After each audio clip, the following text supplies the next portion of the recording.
Good evening guys. आज हम पढ़ेंगे डबल मेम्ब्रेन बॉन्ड ऑर्गेनेल्स के बारे में। अभी हमने सिंगल मेम्ब्रेन बॉन्ड ऑर्गेनेल्स के बारे में पिछले लेक्चर में पढ़ा है।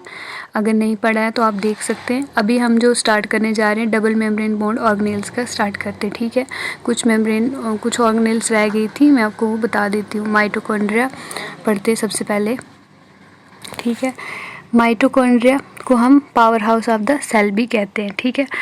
उसके बाद ये क्या होती है, सेमी ऑटोनोमस ऑर्गेनेल होती है। इसके पास अपना डीएनए प्रेजेंट होता है, प्रोटीन सिंथेसाइज करता है ये खुद की, ठीक है।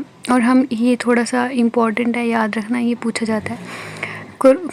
कोरिला फ्यूसिका में क्या होता है कि एक सिंगल माइटोकॉन्ड्रिया होता है, ठीक है। और चेयर्स में क्या होता है, 4 लाख माइटोकॉन्ड्रिया प्रेजेंट होते हैं। और ये जो माइटोकॉन्ड्रिया का प्रेजेंट होना किस में कितना होता है, ये सेल के ऊपर डिपेंड करता है, ठीक है। किस टाइप का सेल है उस पर डिपेंड करता है। उसके बाद हम आ जाते हैं, ये each mitochondria is double membrane और बाउंड ऑर्गेनेल। ये क्या होता है, जो माइटोकॉन्ड्रिया ये डबल मेम्ब्रेन बाउंड ऑर्गेनेल है, ठीक है। जो the structure with inner compartment called matrix. जो माइटोकॉन्ड्रिया का स्ट्रक्चर है उसका जो अंदर वाला पार्ट है उसको हम क्या कहते हैं, मैट्रिक्स, ठीक है। उसके बाद and 2 membrane present it have their own specific enzyme. इनके पास 2 मेम्ब्रेन प्रेजेंट होती है, दोनों के पास अपनी अपनी एंजाइम्स प्रेजेंट होती है, ठीक है। उसके बाद क्या होता है, outer membrane forms continuous limiting boundary of the organelles. ये जो आउटर मेम्ब्रेन है वो क्या बनाता है, एक बाउंड्री बनाता है किसकी, माइटोकॉन्ड्रिया की। जो इनर मेम्ब्रेन है वो क्या करता है, सिस्टर्न है, उसके अंदर ऐसे फोल्ड टाइप के होते हैं, ऐसे फोल्ड्स होते हैं उसकी लेयर में, जो मेम्ब्रेन्स होती हैं उनमें, तो उसको हम कहते हैं सिस्टर्न है, ठीक है। ये याद रखना इंपॉर्टेंट है, ये पूछा जाता है एग्जाम में।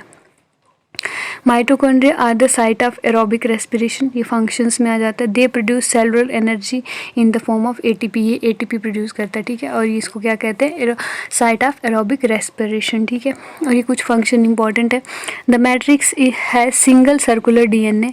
जो मैट्रिक्स है माइटोकॉन्ड्रिया का उसमें क्या होता है, सिंगल सर्कुलर डीएनए प्रेजेंट होता है। याद रखिए क्या होता है, सिंगल सर्कुलर डीएनए प्रेजेंट होता है। और कुछ आरएनए मॉलिक्यूल्स प्रेजेंट होते हैं। माइटोकॉन्ड्रिया में 70s राइबोसोम प्रेजेंट होता है।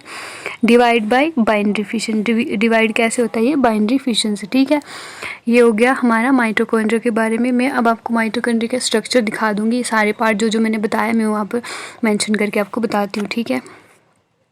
ये आ गया हमारा माइटोकॉन्ड्रिया। ये देखिए, ये जो अंदर वाला पोर्शन है, ये जितना भी है इसको हम कहते हैं मैट्रिक्स, ठीक है। ये आ गई इसकी आउटर मेम्ब्रेन जो कि एक बाउंड्री बनाने का काम कर रहा है, ठीक है। उसके बाद ये देखिए, ये ऐसे करके जो फोल्ड्स हैं ये मेम्ब्रेन में, ये इनर मेम्ब्रेन में ये जो फोल्ड है ऐसे ऐसे करके, इनको हम कहते हैं क्या, सिस्टर्न है, ठीक है। ये डीएनए प्रेजेंट है इसमें। ये वाली इनर ये वाली है, ये आउटर मेम्ब्रेन है। और ये ऐसे ये फोल्डिंग टाइप वाली जो मेम्ब्रेन है ये है हमारी इनर मेम्ब्रेन। और ये इनर मेम्ब्रेन में जो ये फोल्ड है इनको कहते हैं हम सिस्टर्न, ठीक है। इसमें राइबोसोम सब प्रेजेंट है। ये हो गया हमारा माइटोकॉन्ड्रिया। देख लो, ये है हमारा माइटोकॉन्ड्रिया का स्ट्रक्चर। मैंने आपको सारे पॉइंट्स बता दिए, जितने मैंने पीछे नोट्स में बताए उतने मैंने यहाँ पर मेंशन करके भी दिखा दिया। अब इसके बाद हम नेक्स्ट ऑर्गेनेल पे चलते हैं, वो है हमारा प्लास्टिड। प्लास्टिड भी सेमी ऑटोनोमस मेम्ब्रेन है। इसको हम आल्सो क्या कहते हैं, सेमी ऑटोनोमस मेम्ब्रेन, क्योंकि इसके पास भी अपना डीएनए होता है। और they have their own protein synthesising machinery, ठीक है। इसलिए हम इसको सेमी ऑटोनोमस मेम्ब्रेन कहते हैं। और ये भी क्या होता है, डबल मेम्ब्रेन बॉन्ड ऑर्गेनेल है and it found in plant cell, ठीक है। ये किस में प्रेजेंट होता है, प्लांट सेल में। प्लास्टिड कितनी तरह का होता है, 3 टाइप्स के प्लास्टिड होते हैं। एक सबसे पहले आता है ल्यूकोप्लास्ट, क्रोमोप्लास्ट एंड क्लोरोप्लास्ट, ठीक है। ल्यूकोप्लास्ट भी 2 तरह का है, इलियोप्लास्ट एंड एलिरोप्लास्ट। और ये जो क्रोमोप्लास्ट इसमें आ जाता है अमाइलोप्लास्ट। अब हमने सिर्फ इनके जो क्या याद रखने हैं, फंक्शन, ठीक है। ये मतलब ये क्या स्टोर करते हैं। एलियोप्लास्ट में आ जाता है इट स्टोर फैट, ठीक है। एल्यूरोप्लास्ट में आ जाता है इट स्टोर प्रोटीन। एमाइलोप्लास्ट में आ जाता है इट स्टोर स्टार्च। बस यही इंपॉर्टेंट है, इनके नाम याद रखें और ये क्या स्टोर करते हैं, ठीक है। उसके बाद हम आ जाते हैं क्लोरोप्लास्ट पे। क्लोरोप्लास्ट अब हम क्लोरोप्लास्ट का थोड़ा ज़्यादा है, हम थोड़ा नेक्स्ट स्लाइड पे पढ़ते हैं। डबल मेम्ब्रेन ऑर्गेनेल है ये भी, इसके बारे में पढ़ते हैं अब। क्लोरोप्लास्ट क्या होता है, it is also a double membrane bond organelle, ठीक है। Membranous sac structure called thylakoids, इसमें थैलेकॉइड्स होते हैं और मैट्रिक्स को हम क्या इसमें कहते हैं स्ट्रोमा, ठीक है। जो इसका मैट्रिक्स अंदर वाला पार्ट पोर्शन है उसको हम कहते हैं stroma. It also contain small double strand circular DNA. देखिए माइटोकॉन्ड्रिया में सिंगल स्ट्रैंड डीएनए था, यहाँ पर डबल स्ट्रैंड सर्कुलर डीएनए है और राइबोसोम 70 ऐसी हैं। क्लोरोप्लास्ट में पिगमेंट्स प्रेजेंट होते हैं जो कि किस में प्रेजेंट होते हैं, थैलेकॉइड में। इंपॉर्टेंट है क्लोरोप्लास्ट के पिगमेंट्स के यहाँ पर प्रेजेंट होते हैं थैलेकॉइड में।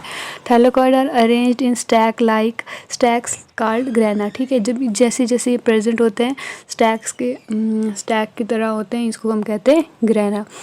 उसके बाद आ जाते हैं हम ये जो flat membrane tubules called stroma lamella. उसमें क्या होता है, फ्लैट मेम्ब्रेनस ट्यूब्यूल की तरह एक पार्ट बना होता है जो इनको कनेक्ट करता है, इसको हम कहते हैं स्ट्रोमा लैमेला। मैं आपको इसका भी स्ट्रक्चर दिखा दूंगी फिर ज़्यादा क्लियर हो जाएगा, ठीक है, कौन कौन से किस को क्या कहते हैं।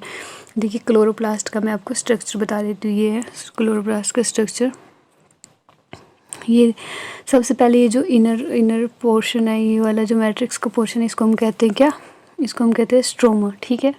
उसके बाद ये देखिए ये जो है ये थैलेकॉइड्स हैं, ठीक है। ये जो इसका एक ये वाला एक पोर्शन है, ये आ गया हमारा थैलेकॉइड, ठीक है। इसको इनको मतलब ये जो ऐसे करके ना ये आ गया हमारा थैलेकॉइड, ठीक है। ये देखिए ये वजह से थैलेकॉइड है और इस पूरे को हम कहते हैं ग्रेना, ठीक है। इसको हम क्या कहते हैं, ग्रेना। इस पूरे को हम कहते हैं ग्रेना, ठीक है। उसके बाद स्ट्रोमा लैमेला में क्या आता है, जो इसको कनेक्ट कर रहा है ये flat membranes like tubule like जो स्ट्रक्चर है, ये बीच में ये आ गया हमारा स्ट्रोमा लैमेला, ठीक है। उसके बाद जिसमें ये स्टार्च ग्रैंड है, लिपिड ग्रैन्यूल्स हैं, ये इसकी आउटर मेम्ब्रेन है, ये इसकी इनर मेम्ब्रेन है, ये फ्लूइड स्पेस जो है जितना भी इसको हम कहते हैं स्ट्रोमा। फिर इसमें क्लोरोप्लास्ट प्रेजेंट होता है, राइबोसोम क्लोरोप्लास्ट में राइबोसोम भी प्रेजेंट होता है, वो बट कितना होता है 70S, ठीक है। ये भी याद रखना कि क्लोरोप्लास्ट में राइबोसोम क्या होता है 70S होता है। उसके बाद हम चलते आगे नेक्स्ट, बस ख़त्म हो गया। 3 ऑर्गेनेल्स थी, डबल मेम्ब्रेन बोन्ड ऑर्गेनेल्स में ये 3 थी। Thank you guys for watching my video, thank you.